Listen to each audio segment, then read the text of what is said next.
नमस्कार मित्रांनो, कशा आहात सगळेजण? चला तर आजच्या या नवीन कथेला सुरुवात करूयात. माझं नाव समीर. कोकणातल्या एका छोट्याशा गावात माझं बालपण गेलं.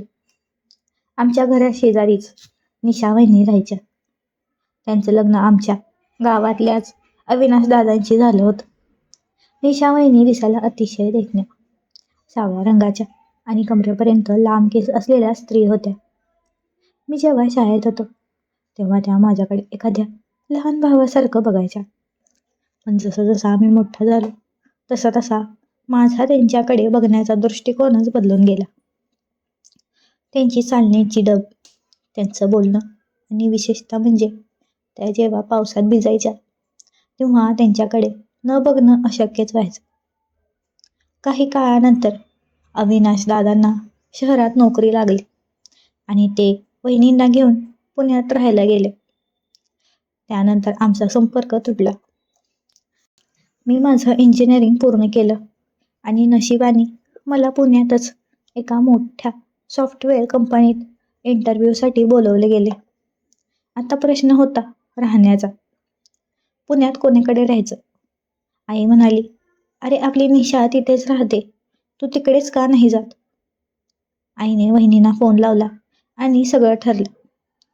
मी पुण्याला पोचलो. वहिनींनी दिलेल्या पत्त्यावर मी एका अपार्टमेंटमध्ये पोचलो. मी बेल वाजवली आणि समोर जे दृश्य होतं ते बघून मी सुन्नत झालो. गावाकडची ती साधी निशा वहिनी आता पूर्णपणे बदलली होती. तिने शॉर्ट नाईट ड्रेस घातला होता. तिचे केस मोकळे होते आणि तिच्या चेहऱ्यावर एक वेगळीच चमक दिसत होती. 32-33 वय असूनही ती एखाद्या मॉडेलसारखी दिसत होती. ये समीर, आत ये, खूप मोठा झालास तू आता, ती हसत हसत म्हणाली.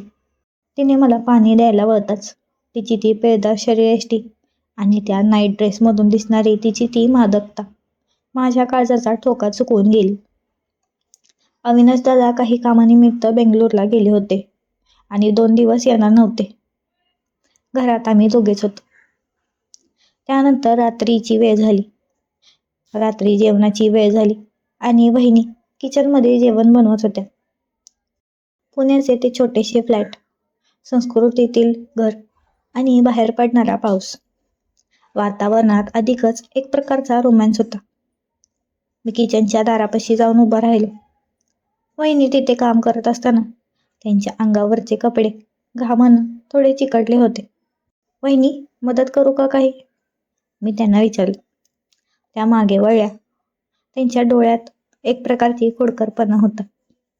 मदत करायची असेल तर जरा कोशिंबीर चिरून दे, त्या म्हणाल्या. काम करता करता आमचे हात एकमेकांना स्पर्श करत होते. तो स्पर्श साधा नव्हता, त्यात एक वीज होती. आम्ही जेवण केलं आणि गप्पा मारत बसलो. वहिनी त्यांच्या लग्नाबद्दल, शहरातल्या एकटेपणाबद्दल सांगत होत्या. बोलता बोलता त्या माझ्या जवळ येऊन बसल्या. त्यांच्या अंगातून येणारा तो परफ्यूमचा सुवास मला वेड लावत होता. रात्रीचे 12:30 झाले असावेत. वहिनी बाथरूममध्ये गेल्या होत्या आणि मी बेडवर आडवा झालो होतो. अचानक बाथरूममधून जोरात ओरडण्याचा आणि काहीतरी पडण्याचा आवाज आला. मी धावत तिथे गेलो. वहिनी, काय झालं? मी दरवाजा ठोठावला. आतल्या बाजूने वहिनींचा विव्हळण्याचा आवाज येत होता. समीर, मी पडले, माझा पाय घसरला. मी वेळ न घालवता दरवाजा ढकलला. तो उघडाच होता. आतलं दृश्य पाहून माझी नजर स्थिर झाली. वहिनीच्या अंगावर फक्त एक पातळ टॉवेल होता आणि तोही बाजूला पडला होता. त्या पूर्णपणे विवस्त्र अवस्थेत खाली पडल्या होत्या. साध्या साबणामुळे त्यांचा पाय घसरला होता. मी पहिले काही क्षण तिथेच खिळून उभं राहिलो.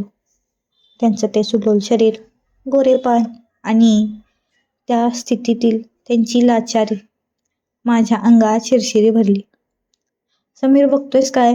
उचल मला, खूप लागलंय, त्या रडवलेल्या स्वरात म्हणाल्या. मी स्वतःला सावरलं आणि पुढे झालो. मी त्यांना माझ्या हातात उचललं. त्यांचं शरीर इतकं मऊ आणि उबदार होतं की मला स्वतःवरती नियंत्रण ठेवणं कठीण झालं होतं. मी त्यांना बेडवर आणून झोपवलं. त्यांच्या पाठीला आणि कमरेला जोरात दणका बसला होता. कपाटात एक स्प्रे आहे, तो मारून थोडं चोळून घे ना, त्या उलट्या झोपून म्हणाल्या. मी तो स्प्रे घेतला आणि त्यांच्या पाठीवरती मारला. त्यानंतर मी हळुवारपणे माझ्या हातांनी त्यांची मालिश करायला सुरुवात केली. माझे हात जेव्हा त्यांच्या उघड्या पाठीवर आणि खालच्या कमरेवरती फिरू लागले, तेव्हा वहिनीच्या तोंडून एक दीर्घ शुष्कारा निघाला. समीर, खूप छान वाटतंय. तू खूप चांगले हात फिरवतोस, त्या डोळे मिटून म्हणाल्या. मालिश करता करता माझा हात त्यांच्या कमरेच्या खाली सरकू लागला. त्यांनी मला थांबवलं नाही, उलट त्या अधिकच शांत झाल्या. वातावरणातील उष्णता वाढत चालली होती. मी हळूहळू वाकून त्यांच्या मानेवर एक हलकी पप्पी दिली.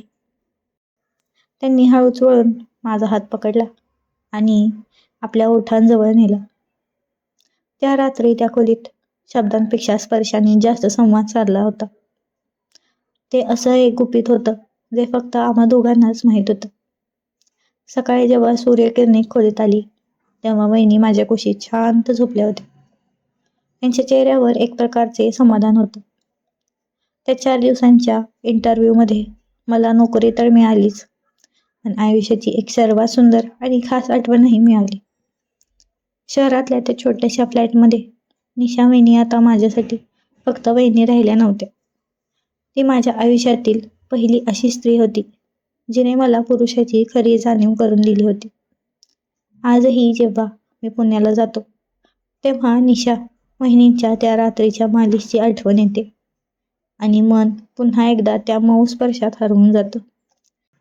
मित्रांनो, तुम्हाला असा कधी अनुभव आला आहे का? तर मला कमेंटमध्ये नक्की सांगा. अशाच कथा ऐकण्यासाठी माझ्या चॅनेलला नक्की सबस्क्राईब करा. भेटूया पुढच्या व्हिडिओमध्ये. तोपर्यंत धन्यवाद.